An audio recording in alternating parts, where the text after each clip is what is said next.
What are the 6 biggest clean and jerk mistakes beginners make? What do you do if you always fall to your knees when snatching? And what should you do now if you just finished the girls' weightlifting season? In episode 20 of the Last Set Best Set podcast, Coach Calvin and I dive deep answering these questions and more. And if you want your question answered on next week's episode, then make sure to subscribe to the channel. Welcome back to the Last Set Best Set podcast. I'm Coach Brian. I'm the owner of Big Ben Strength, and I've been teaching Olympic lifting for the last 11 years now. And I am Coach Calvin. I am current captain of Lindenwood University's Olympic weightlifting program, as well as a coach through Big Ben Strength. And today we're going to be answering some questions that you guys sent to us, starting with question number 1. I just started learning the clean and jerk. What are the biggest mistakes you see beginners make? So if you're new to the clean and jerk, and having worked with lots of beginners in weightlifting, there's a couple common things that we're going to see. So we both put together 3 things that are pretty common that we see beginners make in the clean and jerk.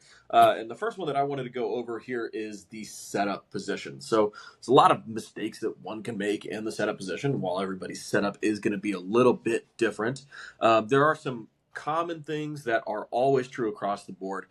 So first thing is we want to make sure that we are not using a sort of rolling start or dynamic start yet. As a beginner, we pretty much want to stick with a static start. What does that mean?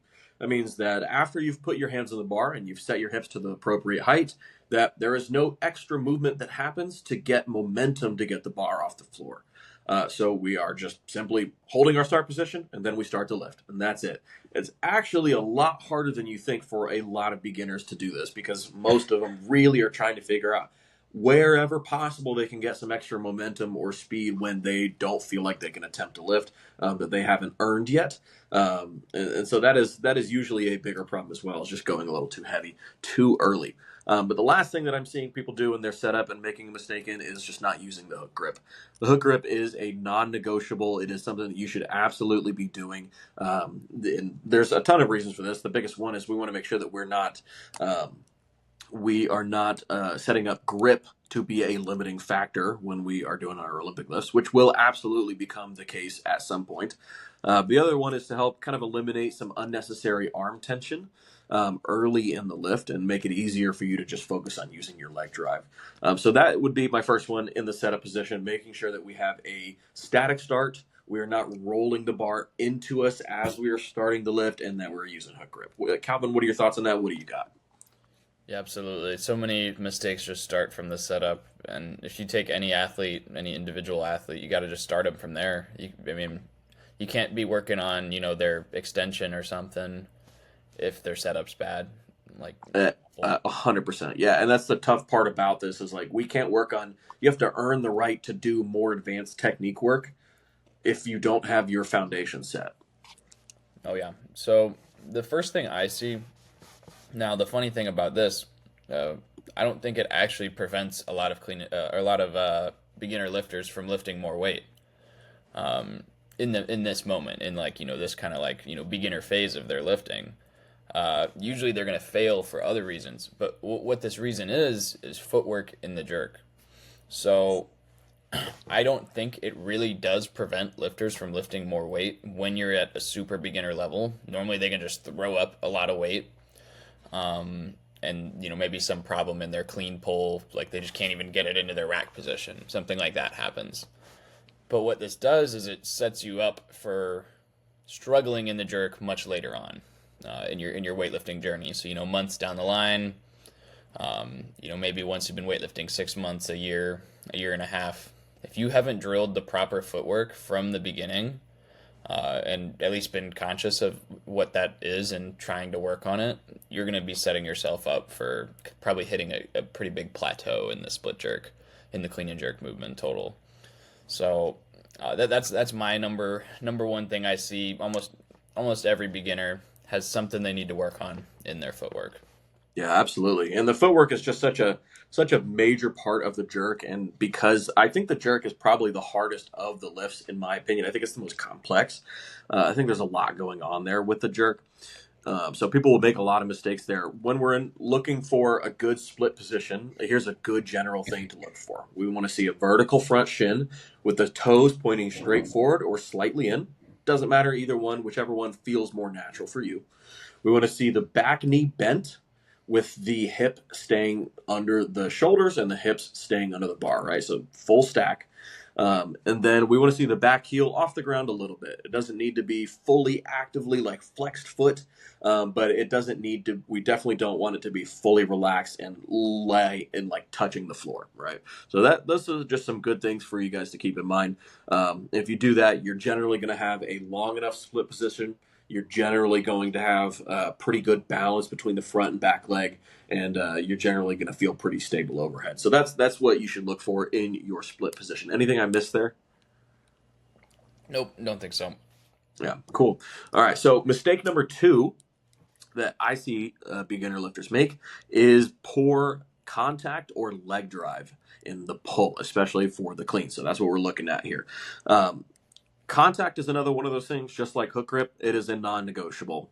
Contact means that the bar needs to be touching your thighs all the way up through the pull until you finish your extension. This contact is what allows you to use your leg drive, right? So if you are not making contact, then you're going to hold a lot of that tension in your traps and in your arms, and then you're going to be limited by how strong your arms are to pull the bar up to your shoulders.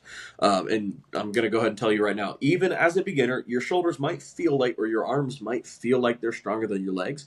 But the more advanced we get, that becomes less and less true. Your legs are much stronger, much more powerful, much more explosive. So we want to use your legs to do the hardest part of the job, and that's getting the bar as far off the ground as possible. So leg contact needs to be a priority for you. It is just one of those things that you cannot avoid. And so if that is something that you struggle with, I recommend using either the double pause or the tempo clean. These are both progressions in our free beginner program, which you guys can find linked in the description below. But these are both progressions designed to help you dial in your pull technique and focus on the basic stuff, especially like making contact. So that's kind of my 2 cents on that. What are your thoughts there? Yeah, absolutely. A lot of people that start weightlifting do not know how to use their legs properly in the pull in general. That's just like, yeah, like what I was talking about with like the number one issue kind of in the jerk specifically being like footwork, in my opinion. Everybody's got a problem with footwork. Almost every beginner probably has a problem with using their legs. Yeah. It's just really hard to understand until you've been doing it for a little while. I mean, dude, I've been doing it for 11 years and I'm still like really trying to figure out how to use my legs more. So if you are a beginner, more than likely this is something you got to spend some time working on for sure. What's your next one? So the next one I see a lot of people in the clean having a big bar crash. So a lot of people think about pulling the bar super high and then dropping under. I hear this terminology a lot, especially from beginners or early intermediates. Oh, I'm not dropping under. I can't drop under fast enough, or I can't drop, right? It's not a drop. It's like, you're not just like flailing yourself, like letting gravity, pull you down there however it pleases. It's an active pull under. So it's not a drop at all. You're not just like falling under it. But we have to be using our arms to put our body in the position we want to catch with. A lot of people think two directionally in weightlifting. There's a really big pull up and then a drop under to catch.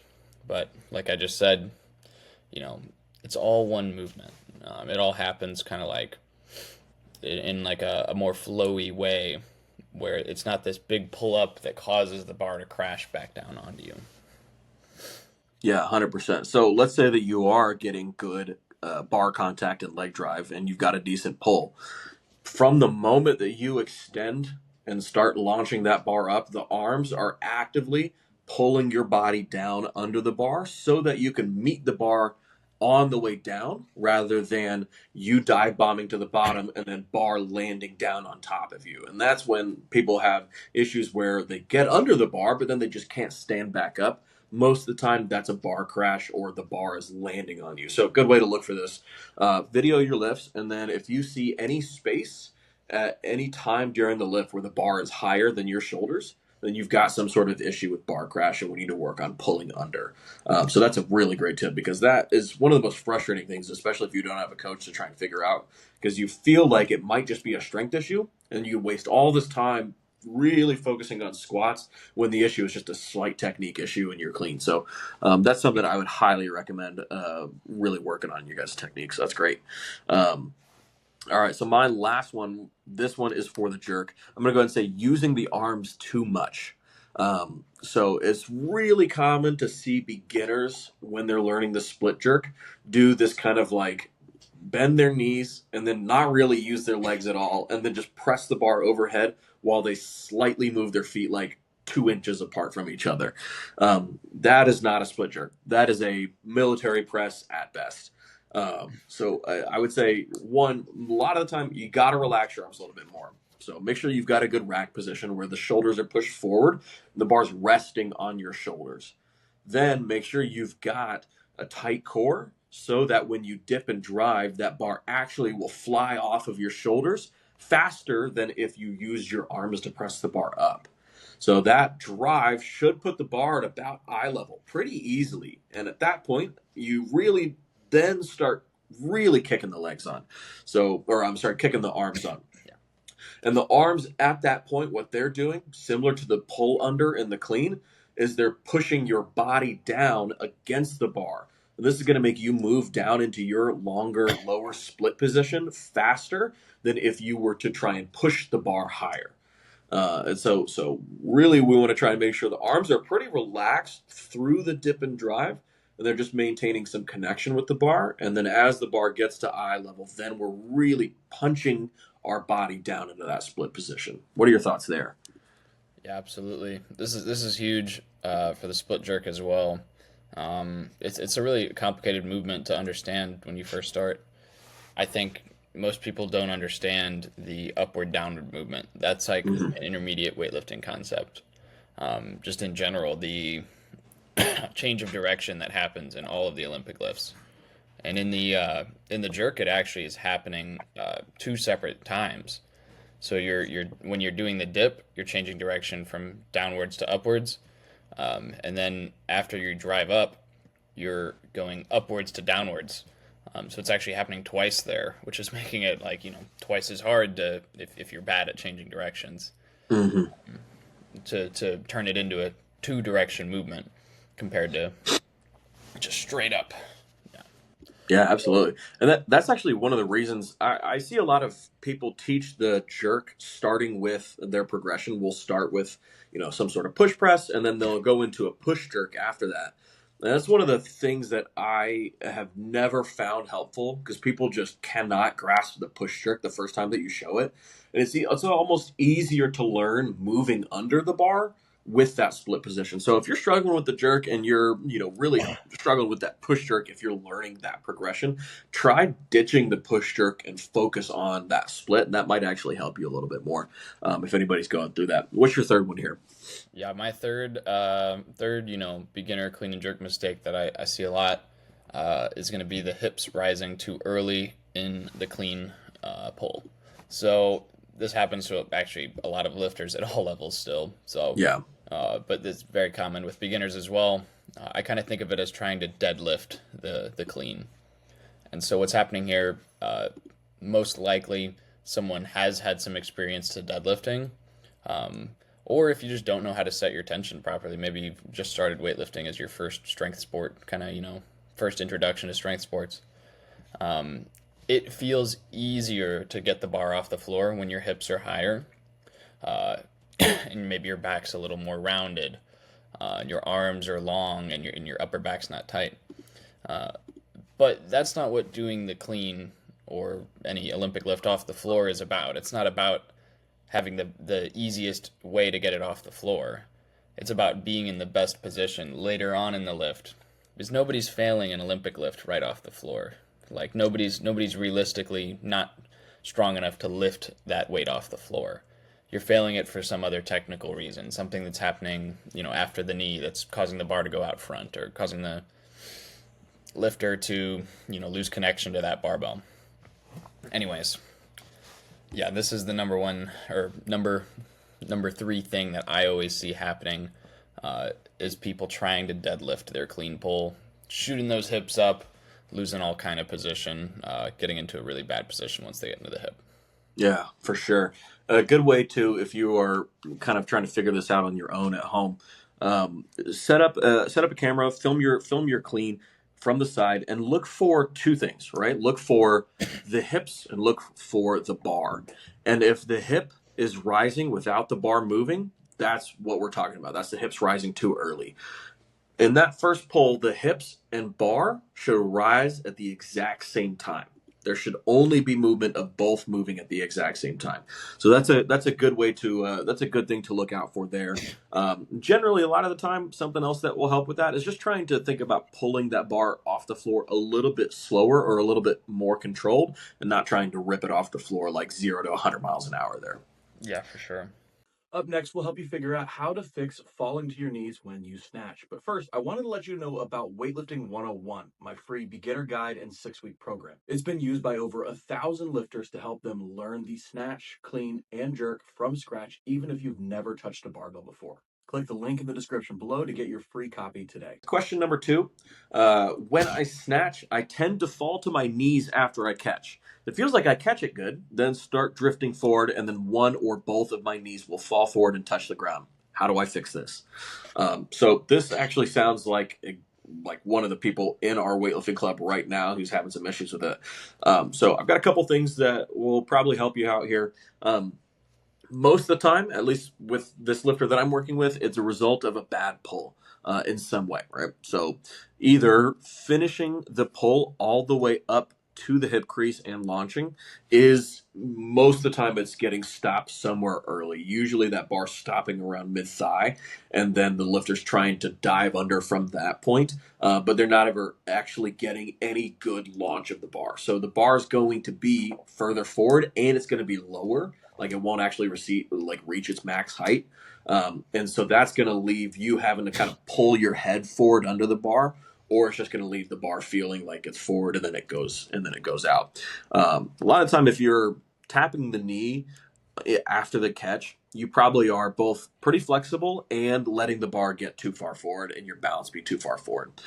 So we just got to figure out ways to finish that pull and get the bar further back. What are some things that you see there?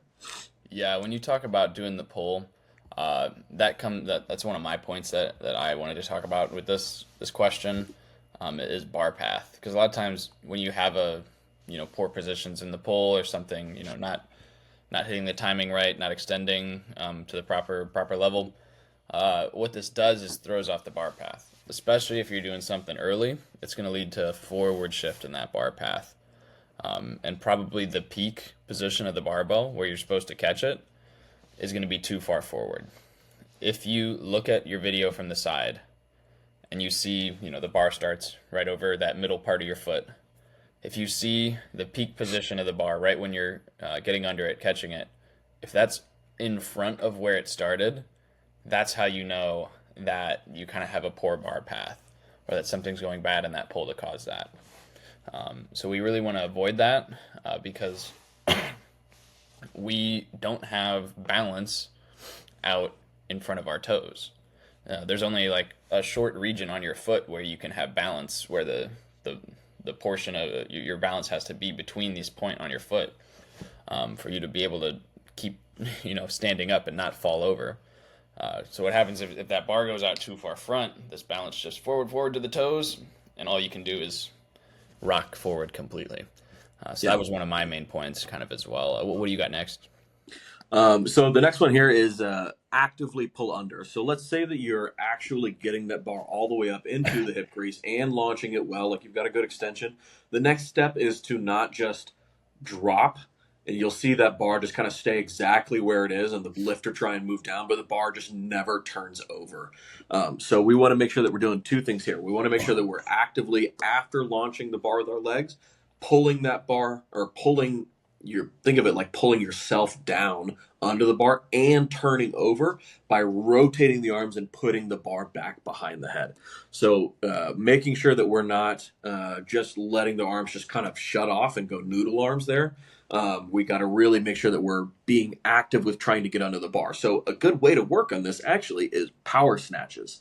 That's a great way to work on, one, making sure that you're finishing the pull, but two, that you're really using your arms intentionally to get you under the bar, and you can kind of practice meeting that bar high and balanced rather than trying to catch it at the bottom of the squat. What are your thoughts there?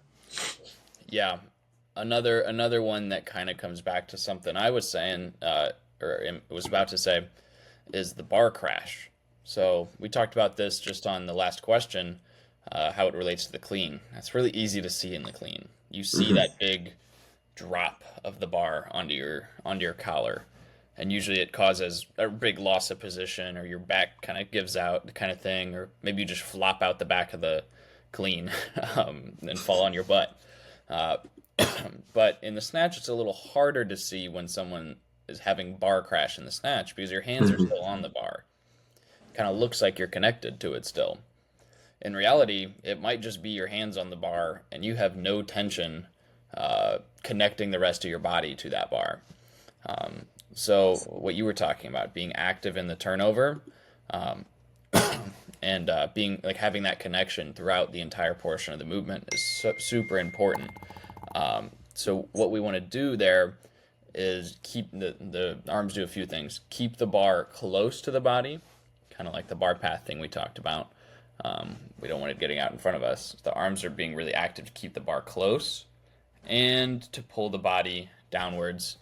The way that I think about it in my head is like I have to really fight this bar that wants to be forward to get back. Because that bar is going to want to be forward. So I have to pull it back, and put it into position. That's actually a cue that I've been using a lot with some of my lifters lately, is just pull back. And so you're thinking about that as like basically straight arm lat, almost like sweeping the bar back off in the pull to help keep it close there, and then pull back by rotating and putting the bar back in the turnover. Pull back is a really good cue for anybody. That's a new one for me that I've started using more often. That's cool.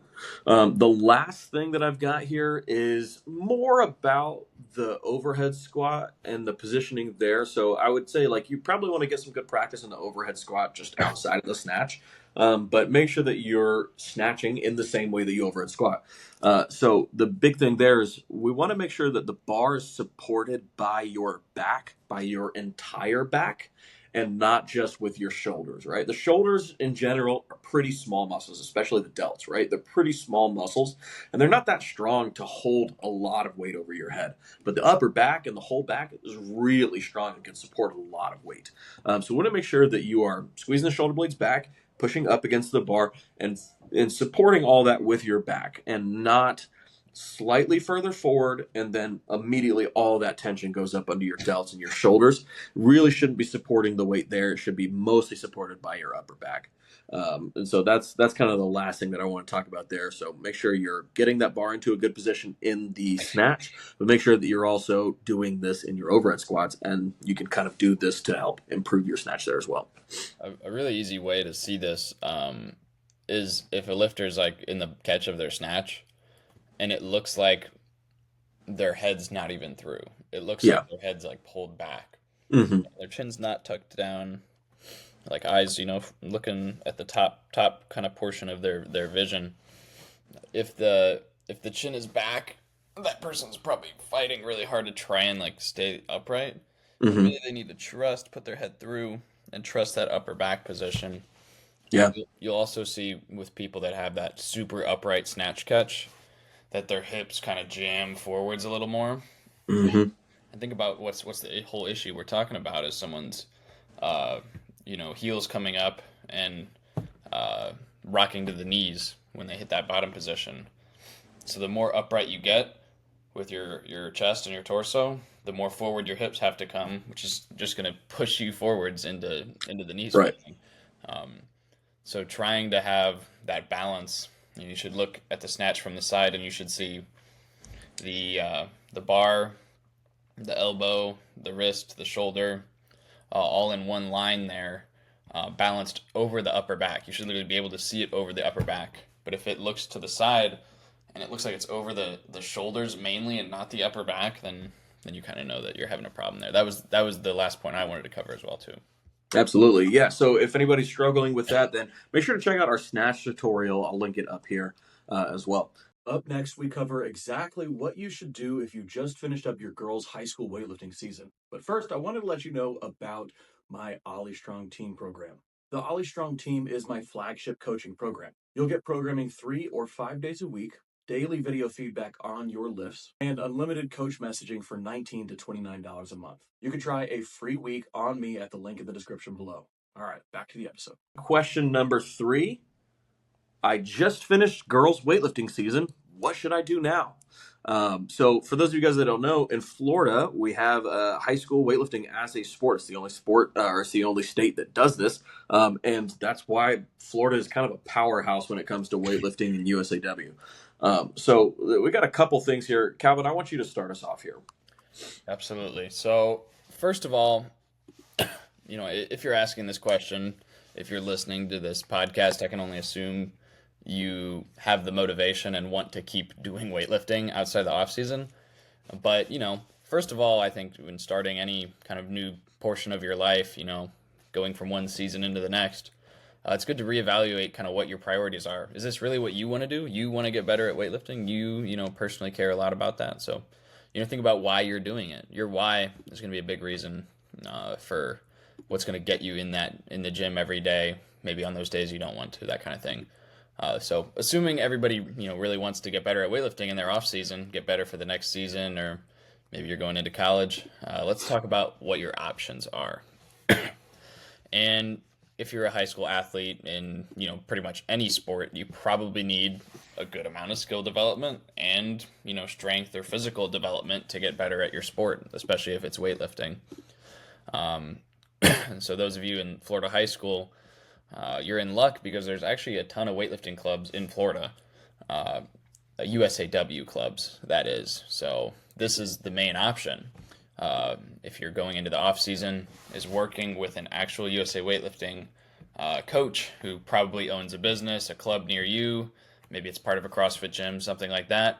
But going to USAW's Club Finder on their website can be a great place to start. Or reaching out to other coaches, for instance, maybe you're an hour outside the Orlando area. Maybe who some coach is an Olympic coach in the Orlando area. You email Danny Camargo, hey, I live in this town. I want info on if there's a weightlifting club near me. Can you help me out? So reach out, try and find those clubs, and that's kind of the first step, because having a real coach, real program, a team can bring you to where you want to be at. Yeah. And let's say that you are like an hour outside of Orlando or somewhere where, they've got a really good team and there's nobody that's really close to you. The next best thing in that situation is probably to try and get set up with that club anyway, because likely they'll have some sort of remote programming option or remote coaching option, and then try and make some sort of regular visit. Maybe you can only go once a week or once every other week, but go in and get some in-person eyes on you while you're also following their programming. It's probably a really good option as well. Absolutely. And then, after that, there's some options, because a lot of USAW coaches are helping people get ready for USA weightlifting meets. What does that kind of look like, Brian? So I'll tell you exactly what we're doing with our club program. We just finished up our high school season, and so we are now starting up club weightlifting as what we're going to do in the 6 months that we don't have high school weightlifting. And so we are looking at 2 meets. We're looking at the Florida weightlifting state championships. So that's not the FHSAA state championships, which just ended. but that is the USAW Florida Weightlifting State Championships. And then we're also looking at youth or junior nationals, depending on your age group. So those are the two big meets that we're looking for. And if you've competed in, especially the Olympic category in high school weightlifting, then you should probably check to see if you happen to have qualified or hit the qualifying total for either of those two meets. So I would check out both of those. To find the state championships, just look up Florida Weightlifting Federation State Championships. You'll find the qualifying totals there. They're going to be all in kilos, so you're going to have to do a little bit of conversion there, but to try and figure it out. And just see if your age group happens to have, and weight class happens to have qualified or put up the qualifying total for that competition. If that's the case, then you're probably going to need to sign up for a USA Weightlifting local competition of some kind. You can find them on USA Weightlifting's local weightlifting calendar to find a meet in time. One that we're going to is the Panhandle Collective Championships. That's not too far away from us. So if you guys are going to that, then make sure to say hi and come and compete and everything, but that'll be cool. And the game plan there is to go and just hit the qualifying totals that you need for either nationals or state championships, because you have to do it in a USA weightlifting competition, and then you'll be good to go. You'll be actually all qualified and ready to compete, and then your next step is to try and figure out whether you're going to go to nationals or not, or go to state championships or not, and then decide on if you're going to train for that. But if you aren't going to train for nationals or states, then we're going to go ahead and kind of talk about the next step, which is finding some sort of training programming to follow. So let's say that you don't have a club program or a club around you. The next best option is some sort of online weightlifting coaching or training program. So you want to talk about that a little bit? Yeah, absolutely. So a lot of people might not have access near them to a good club or a good coach right in their area. So the best bet would be an online coach, like a fully one-on-one coach to get better at weightlifting if you don't have access to those clubs. And there's a lot of online coaches out there to help you meet your goals. Personally, I'm currently accepting new athletes. If you want to reach out to me or fill out my coaching application, we can see if you're a good fit. But if not, I can kind of point you in the right direction as far as what might be best for you, even if that's not my coaching. Other than that, online programming is also huge. There's so many online weightlifting programs out there, and it can kind of be difficult to know where to look or what's probably the best one for you to do because there's just so many. So approaching your training and your programming with a more long-term approach is my best recommendation. There's a lot of programs out there that sell really well because they're about hitting a huge squat PR in 5 or 6 weeks. This probably isn't what's going to get you the best at weightlifting in 1 to 2 years. It might get you better in the next month or two, but then you hit this super peaked PR and you don't hit a PR for another year in the squat, and your Olympic lift plateau, or whatever might happen when it comes to getting on those really short-term programs. So finding a long, more reasonable weightlifting program that doesn't necessarily have crazy promises like hit a crazy PR in 3 weeks, hit a new snatch PRs in 3 weeks, is probably a good bet. Looking for trusted coaches in the space is a big thing too. I suggest hopping on like a team training program could be a really good budget option. Usually they're between $20 to $30 a month, like the OlyStrong 3-day and 5-day programs that we have. So that's a training team, so you're actually training with other people, and usually you can get some kind of lifting feedback on your videos. So in our OlyStrong programs, the team training program, you can submit your videos through Train Heroic or in our Discord for some form review every now and then. Kind of helps build some community as well, which I think is important, especially if you're training alone somewhere and you really don't have other weightlifters around you. Yeah, 100%. And if you're looking for training programs, like you said, the OlyStrong one is really great. You get programming and you get coach messaging, and you can post your videos in there, and we'll give you feedback every day. So that's a great option for you. It's $19 for the 3-day or $29 for the 5-day program. But there's also some other programs too. So, at this point, if you're not going to train for nationals or states, then you're also probably pretty peaked, meaning you've hit some of your heaviest lifts because the season just ended. So you probably want to pull back on really pushing for like heavy lifts right now and focus a little bit more on either getting strong or improving your GPP, your general physical preparedness, or building some muscle. So whether that's the goal for you, I would recommend checking out some of our other programs too. So, a really good example of that, if you're trying to build muscle, is the 8-week Ollie building program. It's a good kind of off-season style programming. You'll still have some Olympic lifts in there, but it's more focused on building muscle. Another really great one that's a little bit more of a long-term program is the Classic. It's a 16-week strength-focused program. That's going to focus a lot on building muscle and on building strength. I'd say probably if you're in this for the long haul, that'd probably be the way to go. And then we also have a 12-week Welcome to Hell weightlifting program, and that is a very traditional, 4 weeks of triples, 4 weeks of doubles, 4 weeks of singles, set you up to hit a big PR at the end of the 12-week cycle.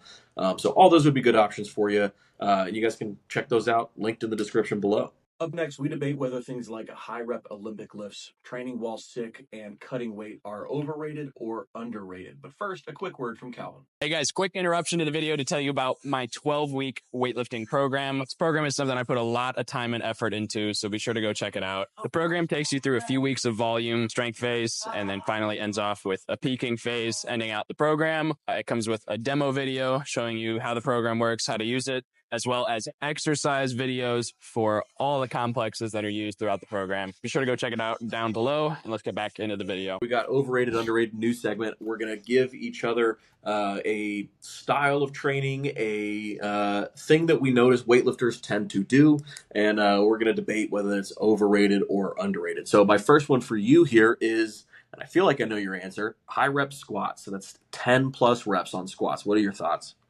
I like high rep squats. Obviously, they have their place in the training calendar.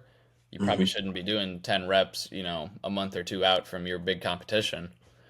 But this is one of the big ways that you can get better in the long term. So definitely underrated. People need to do high rep squats for longer. If you did, 10s, 8s for, a period of 2 or 3 months, you would build a ton of work capacity that would lead to bigger lifts later on. What do you think? I mean, I love them. You've got me doing sets of 10, and I genuinely never feel, and this may be just a weird statement, but I never feel stronger more than when I'm actually doing lots of high rep squats. That's when I genuinely feel my absolute best in the squat is with high rep stuff. And it makes Olympic lifts feel easy, honestly. So that's I'm a big fan of them. I really like them. What do you got for me? My first overrated, underrated is health or fitness trackers, wearables like the Whoop or Aura Ring are some popular ones I see. I'm going to go ahead and say I think broadly overrated, but I think that they have their use. I think generally you don't need a tracker to tell you that you only slept 4 hours last night. More than likely you wake up and know, oh my God, I slept like shit. So that would be my first kind of general thought about it. But I think it can be a little bit of an easier way to, especially for more stubborn athletes who tend to think that they're always feeling good, to give them some proof that they're probably actually not feeling as good as they think they are. What do you think there? Yeah, I think they're a little overrated as far as, what this information actually does for you. Because data's only good if you use it for a purpose. Yeah. So a lot of the times, you got to weigh the risks and benefits of this specific person using it. Does looking at the bad recovery score impact them more negatively than it helps build habits to sleep better? That's probably something you need to evaluate for yourself. Or if you are the type of person who's like, yeah, sometimes I delusionally convince myself that I'm doing really good when I'm not. Maybe it is a good option for you. Yeah, absolutely. And that's a great point. Like it's going to give you data, but the only benefit to data is changing your behavior. Yeah. So if you're going to get this and then not change anything about your life, then it's just an expensive bracelet. That's pretty much it. Yeah, absolutely. What's Love your that. next one? All right, so I don't know if you guys can hear. I'm a little bit sick, so I want to know what your thoughts are on training while you're sick. So I think, training while you're sick really depends. Like a lot of the times, if I do get sick, I consider where my symptoms are and what they are. Hmm. Um, I'll be honest, if I have any stomach stuff, I'm probably pretty unlikely to train. Yeah, Um, that's a risky day. yeah, especially if it's kind of on the other end of the stomach. Hmm. Then that's not a good one. Usually, I got really sick when I was in Spain with some kind of food poisoning like symptoms. That's the most I've had to take off of training at all in the last like couple years. Is I was toast, dude. That affected me so much. I was so dehydrated. Once I came back to training, I felt awful too. Yeah. Even once I wasn't sick. But honestly, yeah. So kind of my rule of thumb for training while sick, if it's all above the neck, you're probably good. Hmm. But when it extends below the neck, like you have body fatigue, stomach stuff, like I was talking about, that's when it's a good sign to say, hey, maybe I need to pull back a little bit.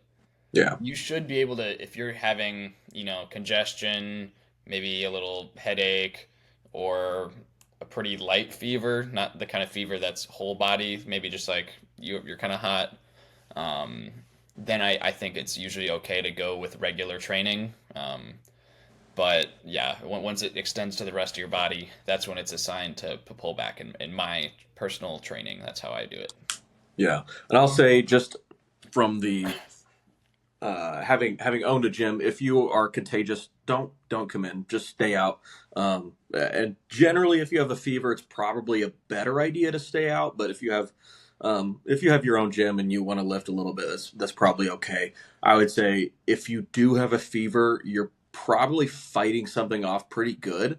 Personally, I'm not going to train if I've got a fever because I want to make sure that just whatever, like all the food that I'm struggling to eat, usually when I'm sick anyway, I want to make sure it's going towards fighting off what I've got and not also getting some training in. But if you gotta, it's okay a little bit. Yeah, take into consideration to like what part of the year you're into. Like I kind of said to one of the last points, like if you're got a competition coming up, maybe you need to go in and get some training in. Yeah, Like maybe that's more important to do. If you yeah, don't got competition for 4, 5, 6 months, like you can take a day off and you'll be fine. yeah, Like it's not going to affect things very much. 100%, 100%. What's your second one for me?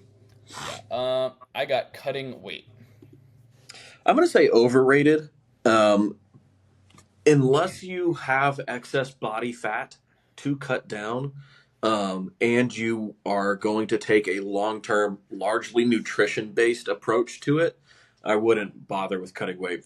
Most of the time, people just generally need to eat more and get bigger. Cutting weight, I think, generally is just going to make you. Generally going to make you weaker. And also, let's say we're talking about the competition approach to it, really just depends on how much weight. So I would say like the average person probably is going to be okay with cutting maybe half a kilo of body weight. For competition, it's not really that all that hard to do, especially if you've got like a morning weigh in.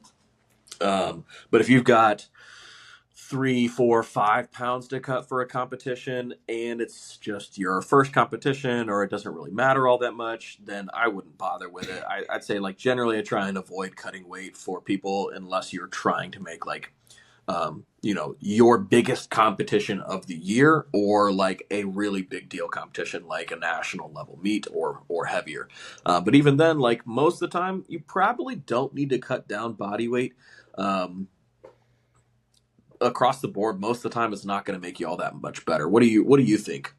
Yeah, specifically referring to cutting weight for competition. Hmm. I think way too many people do it that have absolutely no good reason to. So Yeah. I say overrated.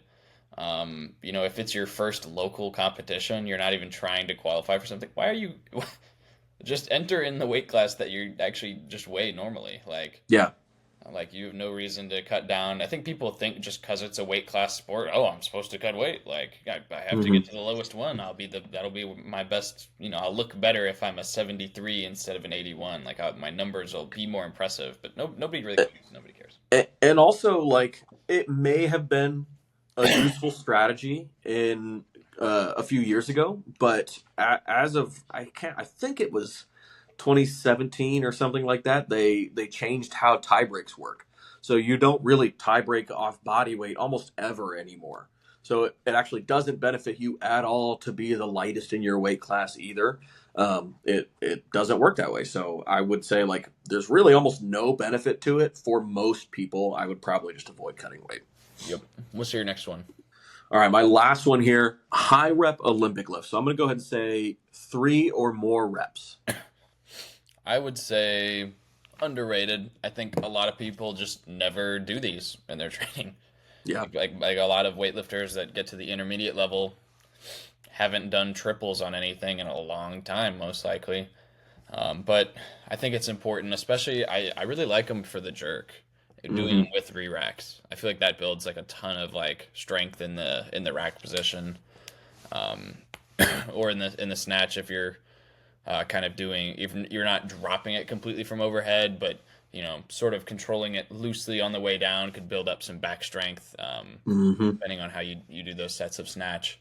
But doing high rep Olympic lifts like are really important for building that neurological efficiency that's going to get you really, really good and consistent at heavier weights later on. You just need to do a certain amount of reps in your life with the Olympic lifts to Yeah. be really consistent and really dialed in with them at heavier weights. If you've Yeah. only done 1,000 snatches, you're just not going to be that good at snatching. If you've done 10,000 snatches, you're going to be a lot better at snatching. I'll tell you that. Yeah, 100%. And I think some general guidelines for Olympic higher rep Olympic lifts. One of the big things that I've seen that they're really helpful with is speed under the bar. So, if you've got somebody who kind of tends to over pull their lifts, one, we have to make sure that we've got an appropriate weight for these higher reps. But doing some higher rep stuff is really going to fatigue some of those pulling muscles that launch the bar and really will get you starting to get under the bar a lot faster. So that's one of the big benefits to them. Whether that's jerks, whether snatches or cleans, I'm a big fan of that. Another thing to keep in mind with these is, again, you just have to use the appropriate weight. We don't want to be going so heavy that you're doing 3 reps that are just getting worse and worse and worse every time. We want to stick in that range where it's just challenging enough that you might have some breakdown a little bit on that last one, but you're trying really hard not to. And so it's important that high rep Olympic lifts are really great at building a base of technique. That means that you have to be using weights where you can still have decent technique throughout the whole set. So that's my general guideline there. Anything that you want to give people some tips on for high rep Olympic lifts? Um, General tips on doing some high rep work is, I don't know, most people just aren't doing it. Like Mm, that's just the biggest thing is like find a time in your programming where you can do some of it and you'll really see some benefits. yeah, for sure. All right. So last overrated, underrated. What do you have for me? All right, my last one is going to be farmers carries. I think they're underrated, maybe properly rated. Um, I guess I just don't see weightlifters doing them all that often. So for that reason, I think that they could be a great exercise for you. Like core work, some of the best core work is just a carry of some kind, whether it's a farmer's carry, a sandbag carry, a yoke carry, overhead stuff. Like I think carries are a great core exercise, and they're a staple in core training. It should be for weightlifters. I think farmers carries in general can just be a good one because one, it gets you out of your normal overhand grip, so you're holding weights in a neutral grip. That's great. It's a good way to get some grip strength training in because we use a lot of hook grip for everything, but grip is still an important thing for weightlifting. Um, and then you can also do some really interesting ways to change up farmers carries. You can go hex bar and go really, really heavy and just build some like mean strongman style thick core. Or you can go a little bit lighter and do maybe a single arm or one heavier kettlebell on one side and a lighter one on another, or a farmer's carry on one side with a front rack position on the other. Those are some great exercises and a great way to mix up training and keep it interesting for sure. What are your thoughts? Yeah, I love farmers carries. I try to put them at some point in nearly all my programs for all my athletes because most people just need that kind of raw, kind of like strongman strength. They need a little more of that. That's why I love them. Yeah, for sure. And one thing I've done, I've tried these in the past. I got this from a guy at our gym who he takes a band and doubles it around the handle and then holds the band so that as you're walking, the kettlebell is like dropping, and so you're stabilizing down every time. And that's it's a fun way to change up farmers carries. It's not so much a grip exercise and really taxes the core a lot more. So that's a cool way to do it too if you want to. Yeah, sick. All right. Yeah. Well, you ready to finish? Sorry, I thought you were gonna say something. I was like waiting for you to go in with the outro there. I'm like, yeah. All right, guys. So that's everything for this week's episode. Calvin, where can people find you? at Calvin Lackey, 81 kg. And you guys can find me at Big Ben Strength everywhere. Check out our programs linked down the description below. And make sure to leave a review, preferably 5 stars. That would be great. It'll help us get the podcast out to more people. We'll catch you guys next week. Bye.